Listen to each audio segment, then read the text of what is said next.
Halo, selamat pagi guys. Kembali lagi bersama Benix. Thank you buat teman-teman yang udah bergabung dan mengajukan pertanyaan yang bagus-bagus banget di Instagram dan di YouTube-nya Benix. So, buat teman-teman, kita bahas yuk satu-satu di sesi Ask Me Anything yang ke-10.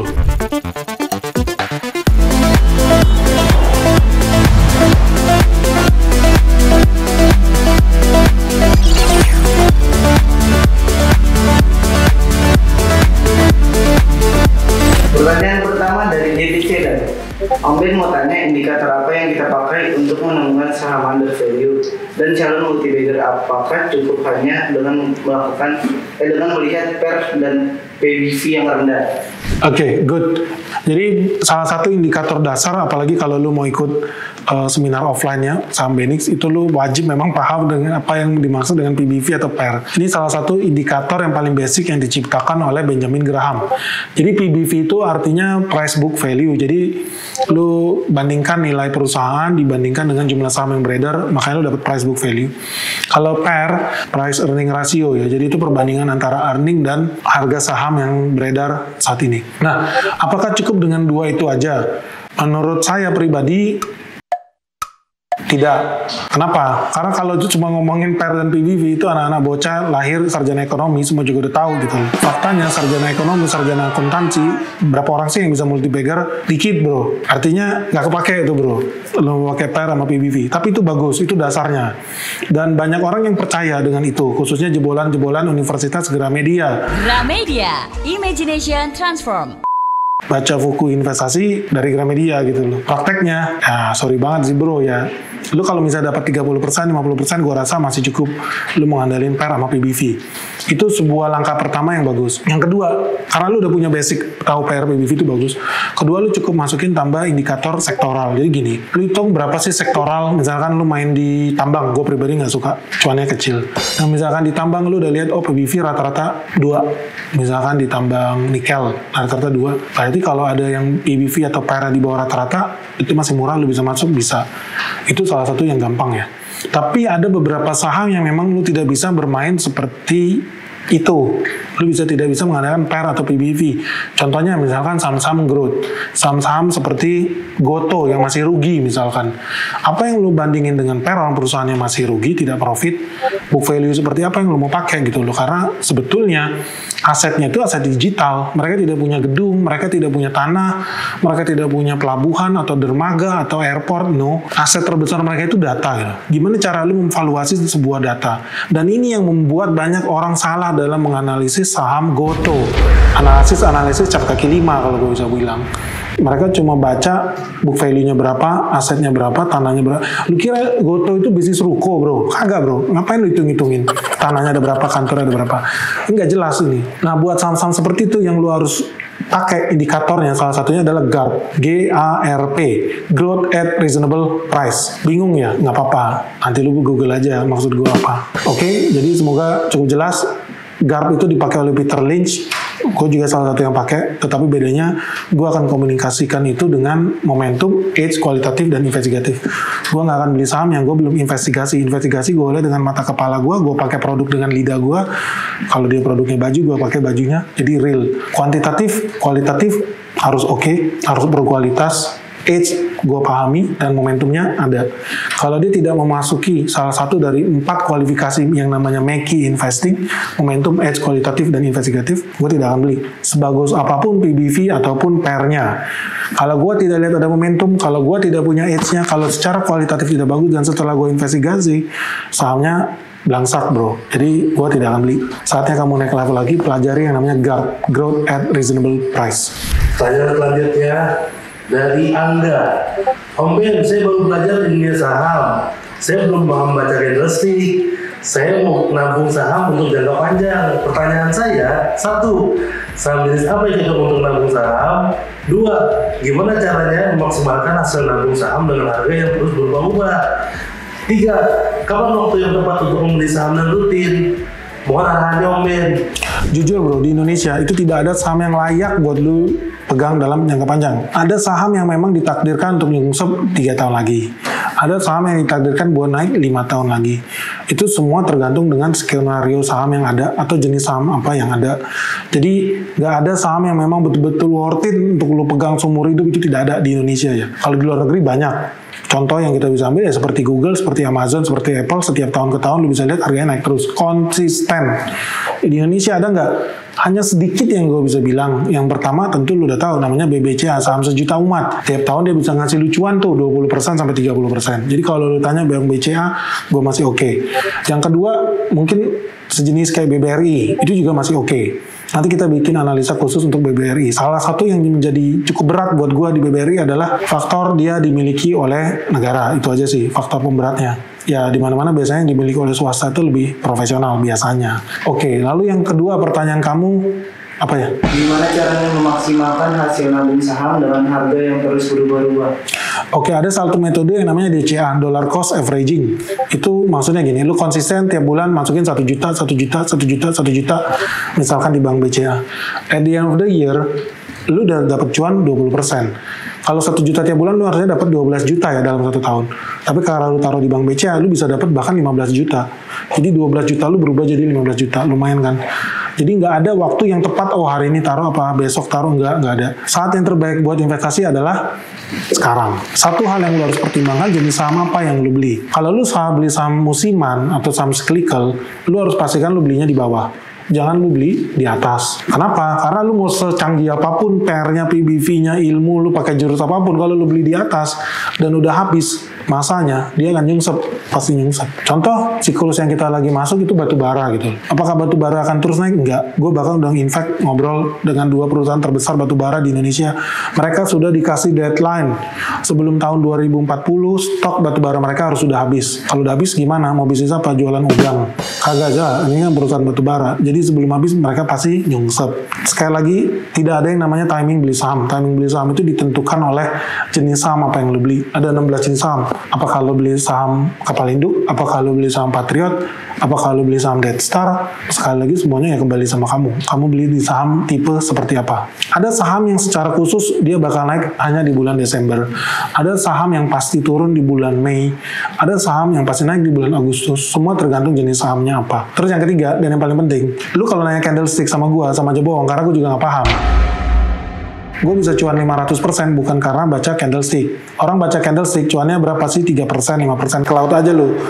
Tapi kalau lu di sini di channelnya Benix, lu mau cuan 500%, lu mau cuan 1000%. Jangan tanya gue candlestick. Candlestick itu ilmu baca lilin, ilmu jaga lilin kayak babi ngepet. Dari dulu, begitulah cinta. Lu salah orang. Lu kalau mau belajar babi ngepet, lu pergi ke Gunung Wako, ketemu Monkey King. Kalau begitu, tunggu. Temannya Cepat Kai. Jadi lu belajarlah babi ngepet tuh sama dia. Jangan tanya di channel ini. Sekali lagi buat gua nggak percaya candlestick, laut aja yang namanya candlestick.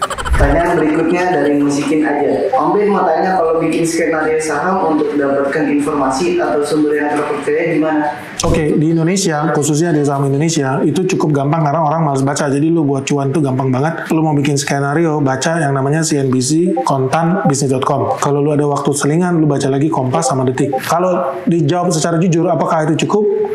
Ya dan tidak gitu. Kenapa? Karena banyak tipu-tipu juga berita-berita itu gitu loh. Oh gawat kiamat dunia, sebentar lagi minyak sawit bakal jatuh gitu loh, kiamat dunia. Padahal harga minyak sawit tambah naik terus gitu kan. Jadi banyak judul-judulnya bombastis padahal isinya zong gitu. Banyak. Tapi gue bisa dikasih tahu, kayaknya lu kalau mau cuma cuan 150%, 170% modal baca koran, gue rasa itu masih bisa gitu ya. Tapi kalau lu mau cuan yang betul-betul berasa gitu 1000%, ya lu harus beyond your age gitu loh. Lu harus berani ambil resiko mempelajari hal-hal yang memang bisa dibilang baru. Kayak gue misalkan SMDR itu gue tahu cuan bukan karena baca berita lokal. Kalau gue baca berita lokal gue mati. Gue baca berita luar, gue baca koran New Zealand, gue baca koran di Shanghai, gue baca koran di Tokyo, di Jepang, dan di Rotterdam. Kenapa? Simple aja, pelabuhan terbesar di Eropa adanya di Belanda namanya Port Rotterdam. Kalau di Asia paling besar itu ada di Cina. Kalau di makin ke bawah lagi di Indonesia paling masuknya ke Surabaya atau Jakarta, Tanjung Priok. Kurang lebih begitulah. Disitulah kita bisa dapat info yang betul-betul real. Jadi buat teman-teman yang mau modalnya baca koran, apakah bisa sampai level tertentu, itu masih bisa, lu dapat cuan 100-150%, masih gampang. Pertanyaan berikutnya dari Hardas_. Apakah IPCC ada potensi bang? Yang saya lihat logistik kalau tidak terus belakangan ini. Oke, IPCC. IPCC itu Indonesia Kendaraan Terminal. Jadi salah satu operator pelabuhan lah di Indonesia.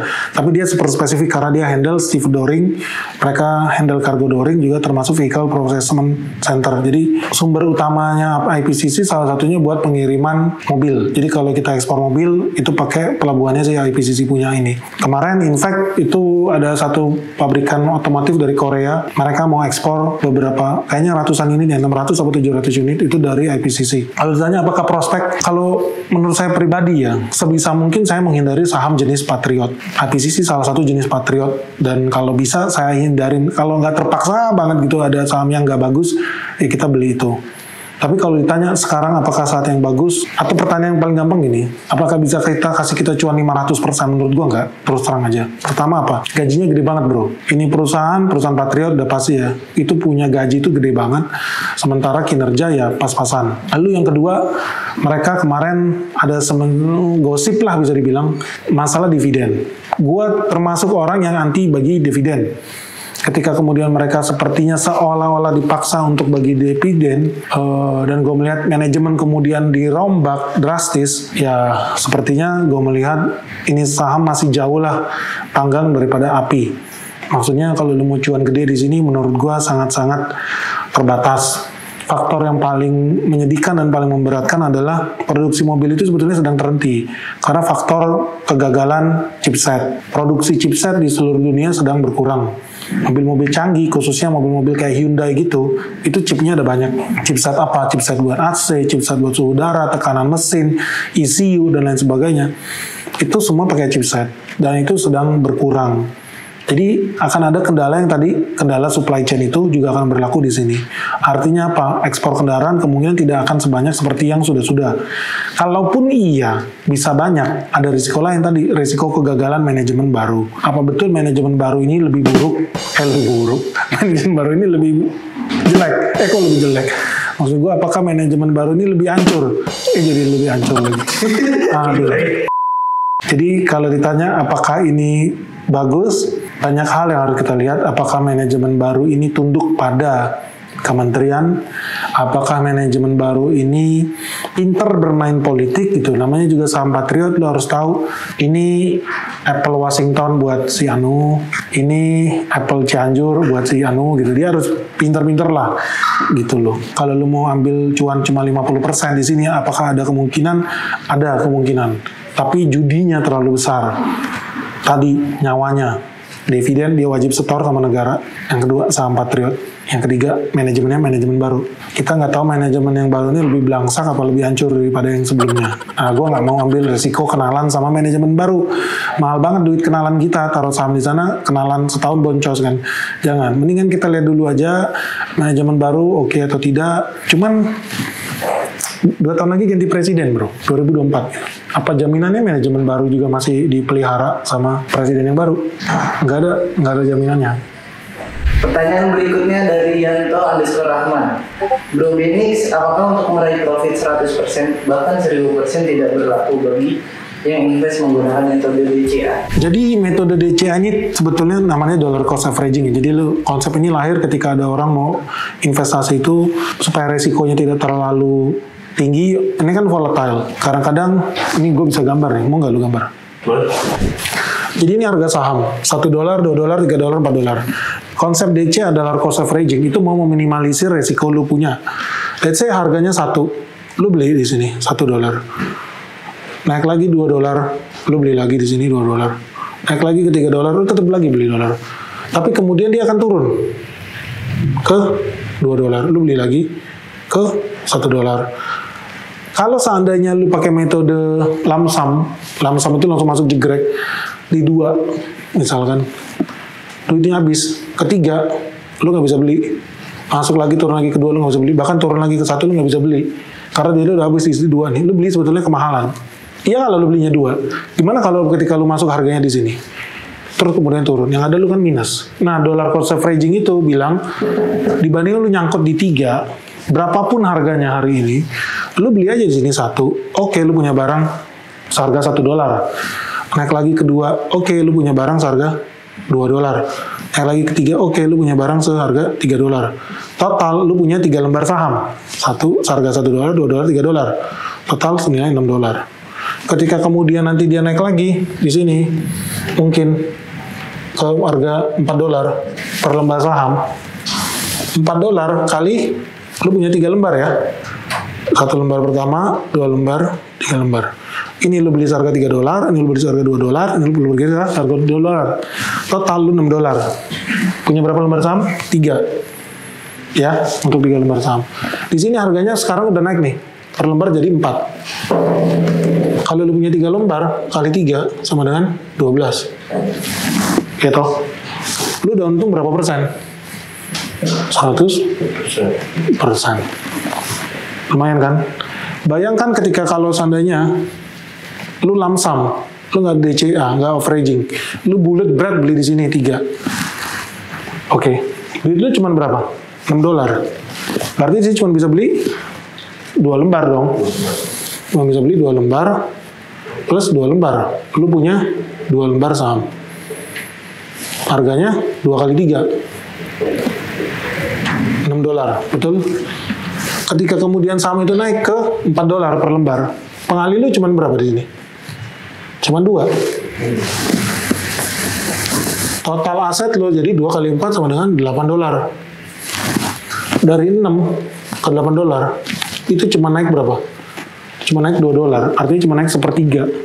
Berarti di sini lu cuma 33%. 33% versus 100%. Lu pilih yang mana? 100%. Iya. Tapi dia ada beli lo di harga mahal. Ingat nggak? Tapi dia juga ada beli ketika di harga 2, ada beli juga harga 1. Nah inilah konsep DCA. Beli harga 1, beli harga 2, beli harga 3. Dia nggak lump sum. Ketika nanti turun lagi ke 2, beli harga 2. Turun lagi 1, beli lagi. Maksudnya gini, hari ini ada gaji. Masuk ke sini 1 juta. Besok harganya naik, lu beli lagi 1 juta. Besok harganya naik lagi, beli lagi 1 juta. Besok turun, beli lagi 1 juta. Gitu terus. Jangan lu langsung jebret. Ini gue pernah bilang juga sama lu.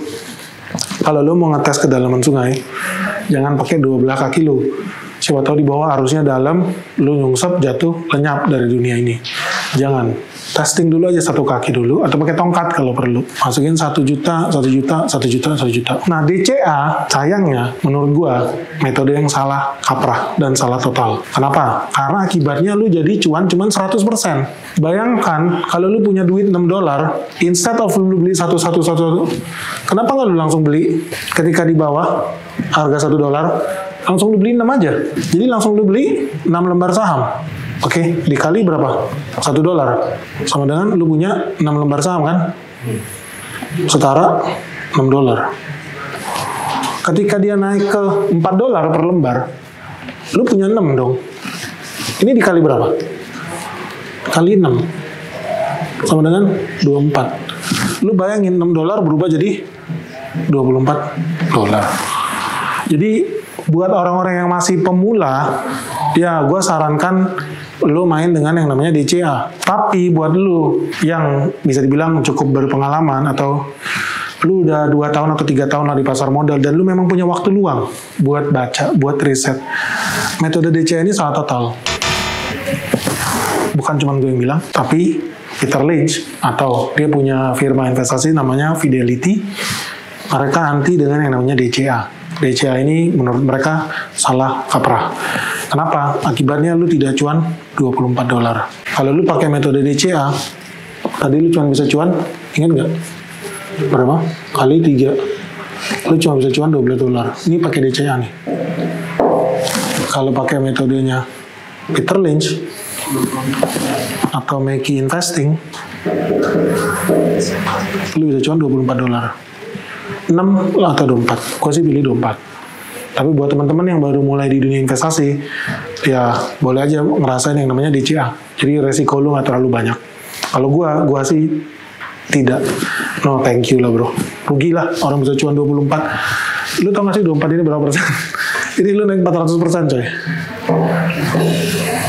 6 kali 4, 24. Jadi kalau ditanya 100% sama 400%, gue pilih 400%. Oke guys, semoga penjelasan kita cukup jelas. Thank you buat teman-teman yang udah nanya. Buat kamu yang pertanyaan belum dijawab, jangan menyerah. Ajukan pertanyaan kamu di YouTube atau di Instagramnya Benix. Kita akan jawab pertanyaan kamu di pertemuan yang selanjutnya.